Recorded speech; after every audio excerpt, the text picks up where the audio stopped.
Hey guys, what's up? Welcome back to my channel and welcome back to another Sims 4 speed build and another episode of Curb Appeal, the series on my channel where I attempt to recreate real homes in The Sims 4. So today is a very exciting episode because I am so excited about the photo that we're recreating.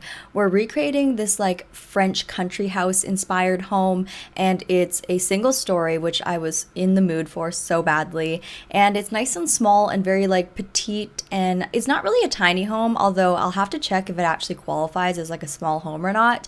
But it's just very small. It has a lot of curb appeal, obviously. It's totally my vibe. It has nice white and black color scheme on the exterior, and the interior is one of like my favorite interiors I've done as of recently. I feel like I always do like really large, like luxurious kind of borderline mansion style homes, and they can be very vast and quite like, I don't know, just really open concept. And, you know, I go for that minimalistic thing because I don't want to have to clutter up a huge mansion, but I try to apply my like favorite design elements and put it into like a smaller floor plan, which I don't think I usually do. Like looking back at my portfolio of homes that I usually build, I usually tend to do stuff that's on the medium large side, and I don't actually tackle small homes very often unless I'm doing a starter home. So I wanted to just make a really small cute home that I could build in like one sitting.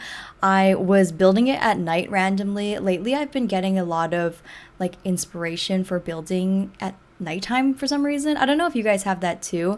I'm also like more of a night owl, so let me know if that like corresponds to being a night owl or something. But every time it's nighttime, I just get like a jolt of energy and also like a jolt of inspiration, and I decided to just build this in one sitting, and I was vibing, and I don't know, it's just like so much fun to put on like some vlogs or some YouTube videos and then build, and it's just so relaxing and therapeutic. So I've been really into like the night hours, like doing activities in the nighttime, which, speaking of that, I also want to tell you guys about a new game that I've been playing. I've only had the game for like less than a week, and I've already racked up like 20 plus hours in this game, no joke, probably more by the time this video goes up. So the game is called Disney Dreamlight Valley by Gameloft, and they're also so kindly the sponsor of today's video.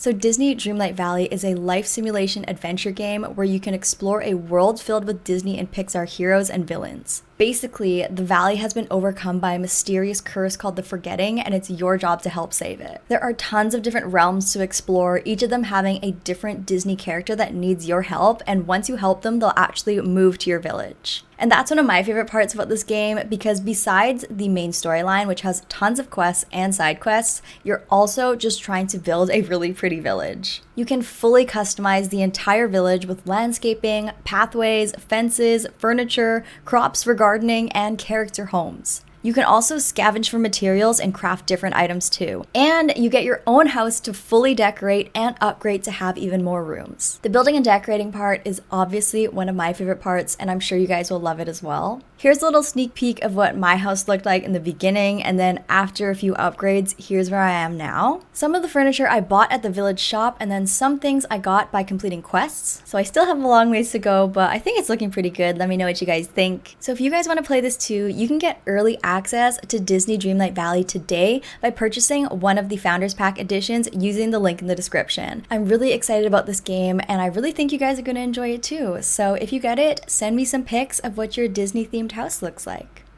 So here you can see we are basically done like the general structure of the home, and I'm just working on like the landscaping and stuff. I think one of my favorite parts about this home, and like what drew me to this photo in particular, is the roof pieces. I love a good generic gabled roof, but because this was more of a French country house cottage-y vibe, the gabled roof pieces had like a little bit more of a upturn to it. What is that called? Is there like a specific name to that? It just has a little bit more curvature. It curves a little bit more at the end, as opposed to like a general modern farmhouse or craftsman style where it's just a perfect triangle. So I like that little detail. It definitely adds just that little extra pizzazz of personality to a home, and it's something that I don't really play with that much. I don't usually do like super complex roofing. Now some of you may say like, oh, I'm pretty good at roofing, and yes, probably, but like I'm not very creative with my roofing, you know, like I can roof a house sufficiently, even if it's a difficult shape, but I'm not really creative with like using all of the different inflection points on the roof features. So I think that's something I'm like trying to work on and something that I'm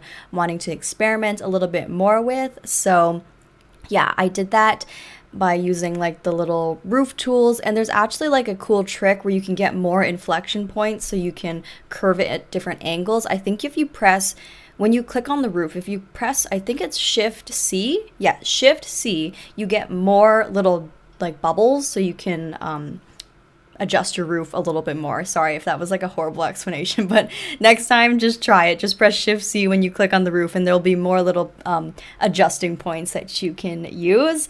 So that's what I really liked about the roof here. But the second thing that I really loved about this home or this photo was the kind of garage area. I think it's called a carport, if I'm not mistaken. So I've done a house recently, or not recently, this year, where I made a carport for the first time. Basically, I'm pretty sure a carport is just like a exposed garage, if I'm not mistaken. It's just like a kind of a roof for your car, but it's like open air. There's no like garage door, I guess. I think that's what a carport is. I feel like I'm talking about so much stuff and I actually like don't know what I'm talking about half the time. But what I liked about this carport is it had a legitimate gabled roof on it, which I thought was very interesting. It blended in with the home really nicely. Usually I wouldn't want a carport because sometimes it can look just a little bit like underwhelming. It's just like flat and just very modern and minimalistic looking, but this one actually integrated really nicely with all of the roof pieces, and it was like a cottagey carport.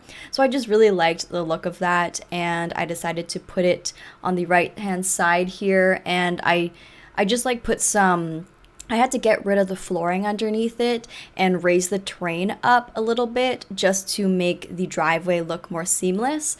So that's always a good trick. A lot of times people don't want to make garages and then put the house on a foundation, because then you get this like little lip in between where the garage would be and where the floor is. But if you use the terrain tools and you kind of smooth out the terrain leading up to the garage, you can get that kind of multi-dimensional look to the home where you still have the house on a foundation and you still have stairs leading up to the front porch of the home, but then you can still have a nice seamless garage. So you definitely have to use terrain tools and kind of fidget with that a little bit to get that kind of seamless look. So I really like it. I think it has really great cottage, a good cottage look, I guess. And I also decided to play with rocks a little bit more.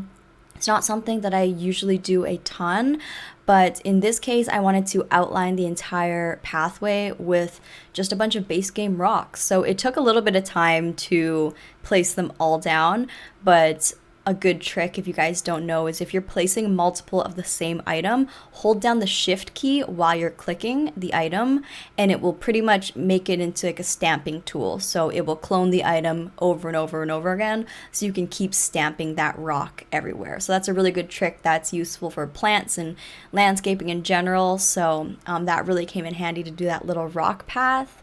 Here you can see at the back, it's not really like a huge backyard and not a ton of space back here, so I just decided to put a little picnic table, and I think I also end up putting like a little garden patch if you want to do that. But overall, this lot is quite petite and quite small because that's what I was feeling up to today. Another thing is, I don't think I mentioned it yet, but I put this home in Windenburg, which I think this type of home just suits Windenburg perfectly, like with the little curvature in the roof pieces and just like the white brick and all of the landscaping and the luscious flowers and stuff like that. I just think it suits Windenburg so well, and I think I really want to do more Windenburg builds. I don't know why. I just feel like I'm in that era right now. I'm in my Windenburg era, you guys, okay?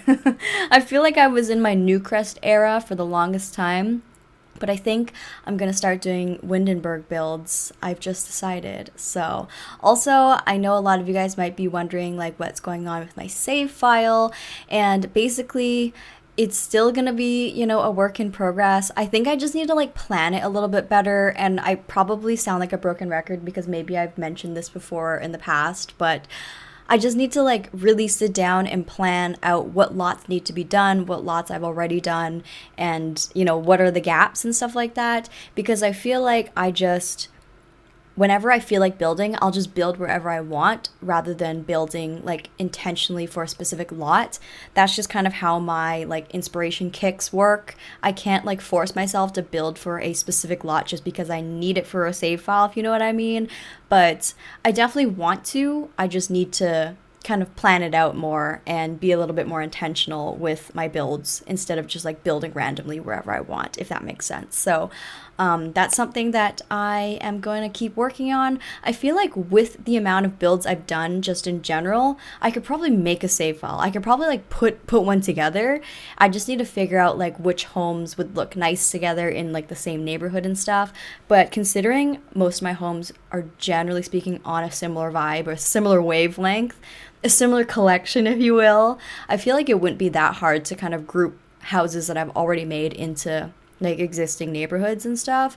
It's just like the community lots that I think I need to work on a little bit more. But here you can see we are onto the inside. So I'm really excited to talk about this interior because it's such a small and cozy floor plan, and I really just like what I did with it. I don't know. So immediately, because it was a small floor plan, I wanted to take that opportunity to do something kind of dark and moody and almost like, I don't know if this is the right word, but like sultry almost. So oftentimes, because I do such large builds, I like to make the walls just white and very neutral, maybe do one accent wall here or there. But I've been really longing to do a really dark and moody build. But if you do like a dark wall, like a dark black or green wall in an entire mansion, it's just like super gloomy and overwhelming to fill like a whole 64 by 64 lot with like dark green. You know what I mean? Like white looks more crisp, looks better. So since this one was small, I decided to go for a very dark theme. So I used this dark green concrete from Jungle Adventure for the wall in the kitchen, and I also end up using a black colored brick from the cottage living pack as well. So I used those two in combination just to make this super just like dark and moody interior. I don't know, I really love it. I also really love the how the cottage living, no, what is that? It's the country kitchen kit. Is that what it's from? That fridge, that dark green fridge is beautiful, and I really like the tone on tone look. So some people might think it makes more sense to do like a white fridge or a silver fridge or even a black fridge because the walls are green, so why is the fridge green? But I actually am a huge fan of the tone on tone, so I like having the green against the green. I don't know, there's something about it that just makes it feel very intentional and very stylish. So you can see I leaned into a lot of black here with that little marble dining table. Oh my gosh, I love that marble dining table, by the way. I think it came in a free base game update like a couple months ago. I've used the white one a ton, but I haven't had a chance to use the black one, and I feel like it's just perfect for this build. It just adds to that moodiness, but it also adds a touch of luxury because it is marble. Or is it marble if it's black? I don't know. It is like a stone, so it does elevate the space because you're using some nice expensive stone dining table, but it just, I don't know, it's just perfect. I also really love round dining tables. I personally bought a round dining table this year, and I've just been really into round dining tables. I really hope that they give us more of those in the future, especially small ones like that, because they're perfect for like small spaces like this.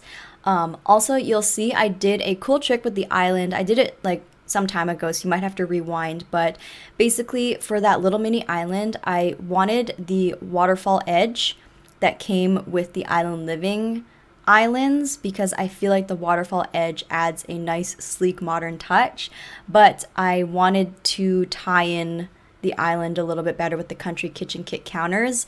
So I actually used the island living island, and then I took these cutting boards that come from the, I think it's the Cool Kitchen kit. No, Cool Kitchen stuff pack. Oh my gosh. They really need to like chill with all of the packs because like I'm getting all mixed up. So the Cool Kitchen stuff pack comes with like this cutting board. It's like a wall decoration, like a cutting board that leans against the wall. So I actually used that item and I sized it up, and I kind of alt placed it underneath the island just to cover up the island. And it's a nice, beautiful, dark brown cutting board. So it kind of ties into the country kitchen kit wood tone. There's like some brown tones in there. So I think it ties in nicely, even though the counters are technically mismatched. They're from two different packs. Like, I think it ties in nicely and just makes it a little bit more modern. So I feel like that's a really good tip. If you want to make your kitchens look a little bit different than just like a standard, kitchen, try mismatching things. Like, use different cabinets that don't necessarily match the countertops. Like, mix and match packs when you can, because I think that's how you can really like elevate your kitchens and just make them look just different. I don't know. So that's what I've been really into lately. You can see here is where I start adding some darker colors into the build. I use that nice black brick in the hallway there, and then I committed to the green around the entire room. Also, that living room is so cute. It's not like my usual style of living room. Usually I like to do like a huge open concept living room that's just a one giant room, but I decided to actually add a hallway this time and just put the living room kind of really low key, just tucked away in the corner there.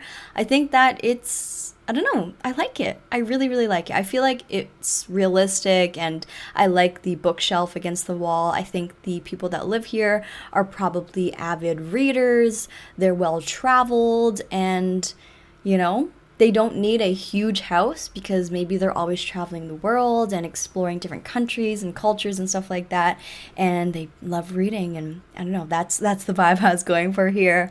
Also, I didn't mention it, but this is a 2-bedroom, 1-bathroom home, so I think maybe like mother-daughter or a family with just one child or something like that. I don't know. I just think that sometimes smaller homes can be good, because I don't know about you, but generally I will have maybe like 2 kids maximum when I play, sometimes 3 kids maybe, but I wonder how many of you guys out there play The Sims and in their family gameplay, like, you only have 1 kid. Like, is that very common? Let me know how many kids you guys usually have. Actually, I can't even talk because I'm actually I was kind of doing the 100 baby challenge on my channel. I don't know if I'm going to continue uploading them on my YouTube channel just because they're like a little bit difficult to edit, but I do have like a couple episodes or several episodes of my 100 baby challenge and on YouTube. I'll link the playlist down below if you guys want to catch up on it. I made it to a full household, so I had like 8 Sims in the household, and I was like permanently stressed, basically. Like, I don't know how you can play with like 8 Sims. I just don't. I feel like it's not a thing. So yeah, but anyways, you can see I'm doing, I guess this is gonna be like the parents' bedroom or just the second bedroom. None of them are really the primary bedroom because neither of them are larger than the other, and neither of them have a ensuite bathroom, so they're kind of both equally nice, I would say, but this one is a little bit more neutral, so I figured it would be nice for a parent. So I just put in a little desk here, and I obviously use the fluffy rug in multiple places in this build, so I'm definitely I definitely stay true to all of the items that I like, and there are items that I use all the time, as you guys know, but I think I used quite a few new high school years items in this build too. Like, the bed in the first room is from high school years. I absolutely love that bed, and that bed frame is gorgeous. And then the dresser in this room is from high school years. It's such a cool dresser. It's like a stand-up kind of armoire dresser, I think. Is that what it's called? So it's nice and big, and it just is so elegant and like beautiful looking. I just really, really like the items from the high school years pack. I just think they're like just phenomenal. So I wanted to use them as much as I could in this build. But lastly, we're just over here doing the bathroom, which is 1 bathroom, and I decided to commit to that dark brick color scheme in here as well. Again, just going along with the whole moody and sultry vibe in here. So it's a little bit different than my usual, you guys. I honestly always pretty much do like a bright white, all white interior, but this time I feel like I really went out of my comfort zone, and I personally really like it. Like, I would totally live here. I don't know about you guys, but even though it's a small home, like, I would totally live here. So let me know what you guys think. I'm really proud of this build, and I really hope you guys like it as well. Don't forget, this is an episode of Curb Appeal, so don't forget to rate my recreation out of 10. How close did I get it to the original photograph? And if you guys liked it, don't forget to hit that thumbs up button. It definitely really helps me out and helps it so you guys will see more of these videos on your suggestions. But that's all I have today. If this was our first time meeting, don't forget to hit that subscribe button if you want to be friends or if you want to see more Sims 4 videos. I love you guys so much, and I'll see you guys all in my next video. Bye everybody!